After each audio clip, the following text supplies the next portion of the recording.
बिस्मिल्लाहिर्रहमानिर्रहीम। अस्सलाम वालेकुम नाज़रीन, आप यूट्यूब चैनल देख रहे हैं। मैं इमरान खान हूँ। इससे पहले कि वीलॉग के अंदर हम शुरू करें, फ्लड से ही शुरू करना पड़ेगा।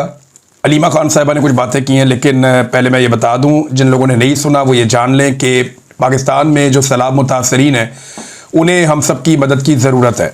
और मैं क्योंकि पाकिस्तान में मौजूद नहीं हूँ तो हमने यहाँ से काम करने की जो है वो ठानी है, और कुछ NGOs के साथ मिलकर, जो लोग यहाँ बहुत अच्छा काम करते हैं उनके साथ मिलकर हम यहाँ से एक फ़ंड रेजिंग करने जा रहे हैं। और पाकिस्तान में जो हमारी टीमें मौजूद हैं, बहुत बड़ी तादाद में लोग हैं, बड़े बेहतरीन लोग हैं, काबिल भरोसा लोग हैं, बहुत सारी तंजीमें, उनके साथ मिलकर हम सैलाब मुतासरीन की मदद करेंगे। ये हम सब ने मिलकर करना है, हम सब की ये जिम्मेदारी है, हम सब ने अपना अपना हिस्सा डालना है।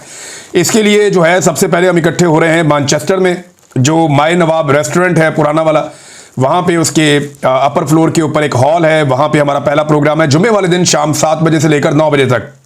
हम सब इकट्ठे होंगे, हम सब फंड इकट्ठा करेंगे और वो फंड हम पाकिस्तान में भेजेंगे, और पाकिस्तान में जो सैलाब मुतासरीन हैं उनके लिए वो इस्तेमाल होगा। पहला प्रोग्राम हमारा जो है वो यहाँ पे मैनचेस्टर में है, दूसरा प्रोग्राम हमारा ब्रेडफोर्ड में होगा इतवार वाले दिन। उसके लिए जगह का तयन किया जा रहा है, जैसी जगह फाइनल होती है वो भी हम आपको बता देंगे।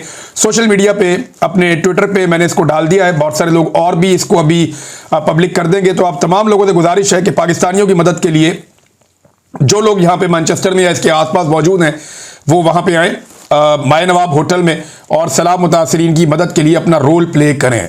अब सूरत हाल क्या है, इस वक्त दरियाए चनाब में 5 लाख क्यूसेक का एक रेला भारत से दाखिल हुआ है जो हेड मराला से गुजर रहा है। और एक और चीज़ जो बड़ी अफसोसनाक पता चली आज ही, हमारी टीम के कुछ लोग पहुंचे और ये डिजिटल मीडिया से खबर आई है। पाकिस्तान का रवायती मीडिया तो आपको पता है सैलाब को कवर ही नहीं कर रहा। तो सियालकोट में बजवात का इलाका है, ये दरियाए तवी के ऊपर जो एक पुल है वो टूट गया है, और वो पुल टूटने के बाद इंडियन बॉर्डर के साथ मौजूद पाकिस्तान के 84 गांव, उनका पाकिस्तान से पिछले 15 दिन से राब्ता मुनक़ता हो चुका है। ये वहाँ पे जो लोग खड़े थे उन्होंने ये दावा किया, इसके बारे में वीडियो भी बनाई। उस्मान चौधरी साहब वहाँ पे मौजूद थे, उन्होंने लोगों से बातचीत की है। वो बड़ी मुश्किल में है लोग, उन तक इमदाद पहुँचाने के लिए कश्तियाँ चाहिए, उन तक इमदाद पहुँचाने के लिए बेड़ियाँ चाहिए, और कुछ रास्ते जो है वो बहुत दूर हैं, और लगातार बारिश जो है वो होती रहती है और पानी का बहाव बहुत तेज़ है, तो इसलिए बहुत सारी मुश्किलात है। 2 लाख की आबादी है जो उस तरफ मौजूद है, मकामी लोगों ने जो बताया उसके मुताबिक।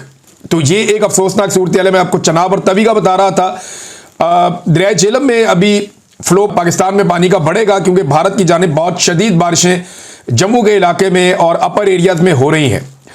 जबकि मैंने चेक किया हिमाचल के इलाके में और जो भारतीय पंजाब है वहाँ पे भी बारिश आज के दिन भी जारी रहेगी, कल भी बारिश का इम्कान है। तो इस तरह लगातार बारिशें होने की वजह से दरिया रावी में और दरिया सतलुज में पानी का बहाव जारी रहेगा। दरिया रावी जो है वो कुछ हद तक वहाँ मामला थमे है, यानी सैलाब मौजूद है, पानी बहुत फ्लो के साथ जा रहा है, लेकिन अभी फिलहाल वो पानी एक जगह पे सस्टेन किया है। जो उसके बढ़ने की एकदम शरह थी वो कुछ देर ऐसा लगता है कि अब रुकी है। जब तक पीछे से बारिश नहीं होती या मजीद पानी नहीं छोड़ा जाता तब तक हम ये कह सकते हैं। लेकिन दरिया सतलुज में 3 लाख क्यूसेक का एक रेला अभी इस वक्त चल रहा है, और वहाँ पे बारिशें लगातार हो रही हैं, और बहुत बड़े पैमाने पर मजीद पानी दरिया सतलुज में दाखिल होगा। दरिया चनाब ने कितनी तबाही मचाई है, इसके लिए मुझे एक वीडियो भेजी कुछ दोस्तों ने, वो वीडियो देखी मैंने, और उसके बाद कुछ और वीडियोस मैंने सोशल मीडिया पे भी देखी। फिर जो डिफरेंट नुमाइंदे हैं मीडिया के, उनसे मैंने बात की तो उन्होंने बताया कि जी ज़मीनें ना सिर्फ खड़ी फसलें तबाह हो गई हैं बल्कि ज़मीनें भी तबाह हो गई हैं। वो कैसे? जिस जगह पे चावल की फसलें मौजूद थी, और याद रखिएगा चावल की फसल बड़ी ज़रखेज़ ज़मीन पे होती है, गंदम आप बहुत सारी और जगहों पे भी ले लेते हैं, लेकिन चावल की फसल के लिए मखसूस ज़मीन होती है जहाँ पे अच्छा चावल पैदा होता है। तो जहाँ चावल की खड़ी फसलें थी वो सारी की सारी पानी में डूब गई, और 10-10 फुट 15-15 फुट पानी आया, बाज़ जगहों पे इससे भी ज़्यादा पानी आया। तो जब ये फसलें डूब गई तो उसके बाद पानी उतरने के, कुछ एरिया से पानी उतरा है वो दरिया के अंदर गया है। जहां पानी उतरा कुछ इलाकों में, वहां की फुटेज में देख रहा था कि वहां पे जमीन पे 2 फुट से लेकर 5 फुट तक रेत इकट्ठी हो गई है। कई जगहों पे जहां फसल होती थी वो फसल नजर ही नहीं आ रही, वहां ऐसा लगता है रेत का टीला है कई मुरब्बे तक, बहुत लंबे लंबे सैकड़ों एकड़ तक जो है वो रेत का ऐसा लगता है टीला है, सिर्फ रेत थी यहां पे। और इतनी रेत जमा हो गई है कई इलाकों में, जिस रेत को उठाने में या निकालने में वो मुमकिन ही नहीं है। जरखेज ज़मीन लोगों की नीचे चली गई है। ना सिर्फ फसलें तबाह हो गई, वहाँ पे जितने ट्यूबवेल लगाए गए थे वो सारे तबाह हो गए, जितना पानी का बंदोबस्त किया था वो सारे तबाह हो गए, जितने खाले थे वो तबाह हो गए, जो इन्होंने छोटे मोटे स्ट्रक्चर अपनी अद्वियात और खादें और बाकी चीज़ें रखने के लिए बनाए होते हैं वो भी तबाह हो गए, और जहाँ ये अपनी फसल या जानवरों का चारा वो स्टोर करते हैं वो भी बहकर चले गए। अब गायों भैंसों के लिए तूरी भी मौजूद नहीं है। ये हालात पैदा हो चुके हैं। सर्दियों में बड़ी दिक्कत आने वाली है। जानवरों को चारा कैसे खिलाएंगे, ये बहुत बड़ी आजमाइश है जो पाकिस्तानी इस वक्त जिससे गुजर रहे हैं, खासतौर पे पाकिस्तान के किसान। और जमीनों की तबाही हो गई है। अब आगे गंदम कैसे लगाएंगे? जो आदादो शुमार है वो क्या बता रहे हैं, जरा ये आप देखें। जो आदादो शुमार है वो ये बता रहे हैं कि हमारी फसलें कितनी तबाह हुई। 60% हमारा चावल तबाह हो गया, 30% हमारा गन्ना तबाह हो गया पाकिस्तान पूरे का, और जो कपास की पैदावार है उसमें 35% कमी मुतवक्के है।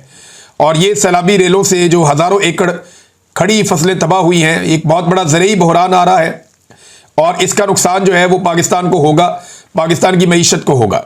चावल जिसे हम एक्सपोर्ट करते हैं, अब कैसे करेंगे?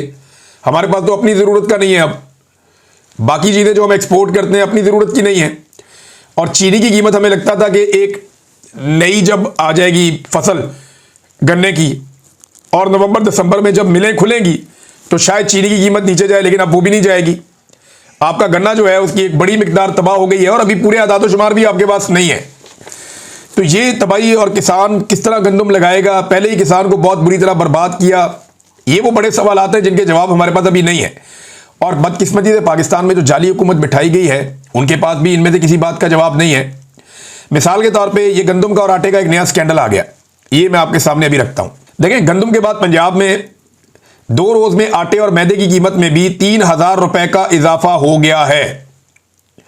ये जो 5000 वाला थैला था आटे का, बड़ा थैला, ये अब 8000 रुपए का हो गया, और मैदे का जो 6000 वाला थैला था वो 9000 रुपए का हो गया।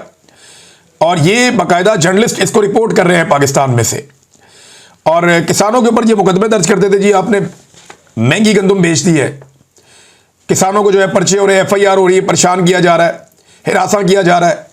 लेकिन आज माफिया गंदम रख के बैठा हुआ तो कोई नहीं पूछ रहा। दुनिया का वो कौन सा कारोबार है जहां पे पैसा दुगना हो जाता है 2 महीने में? तो ये पाकिस्तान की जो टिकटॉकर हुकूमत है पंजाब की, उन्होंने एक कारोबार मुतारिफ करवाया कि किसान को परेशान करो, उसकी गंदम ओने पोने खरीदो, और 2 महीने के अंदर उस गंदम की कीमत डबल करके जो सरमायादार है उसको फायदा पहुंचा दो। ये काम किया मरियम नवाज ने। और अब रोटी महंगी होने जा रही है तो ये कह रहे जी हम सब्सिडी देंगे। इसी सब्सिडी को मरियम नवाज हराम करार देती थी। वो ये कहती थी कि ये सब्सिडी नहीं देनी, इसमें करप्शन होती है, इसमें बेईमानी होती है, इसमें फ्रॉड होता है। तो किसान को सब्सिडी देने से इनकार किया, किसान को सस्ती खाद नहीं दी, किसान को सस्ती अद्वियात नहीं दी, किसान को सस्ती बिजली नहीं दी, किसान को कोई सहूलत नहीं दी। और अब वो सब्सिडी देना चाह रहे हैं जनाब उनको जो सरमायादार हैं कि जनाब सब्सिडी ले लें और ज़रा रोटी सस्ती रखें, क्योंकि मरियम नवाज की जिद है कि उसने रोटी सस्ती बेचनी है। भाई किसान को आपने मार दिया, जो पाकिस्तान की आबादी का एक बड़ा हिस्सा है, वो बेचारे के अपने दाने डूब गए, जो उसने बचा के रखे हुए थे वो भी डूब गए, उसका अपना घर भी डूब गया। और अब जब बाजार में वो उसी सरमायादार से, यानी जिस किसान ने जिस सरमायादार को अपनी गंदम 2000 में बेची है, वो उससे 4000 में खरीद के लाएगा वापस। अंदाजा करें आप। नाज़रीन, अब तक के लिए इतना ही। अपना ख्याल रखिएगा, अपने इस चैनल का भी। अल्लाह हाफिज़।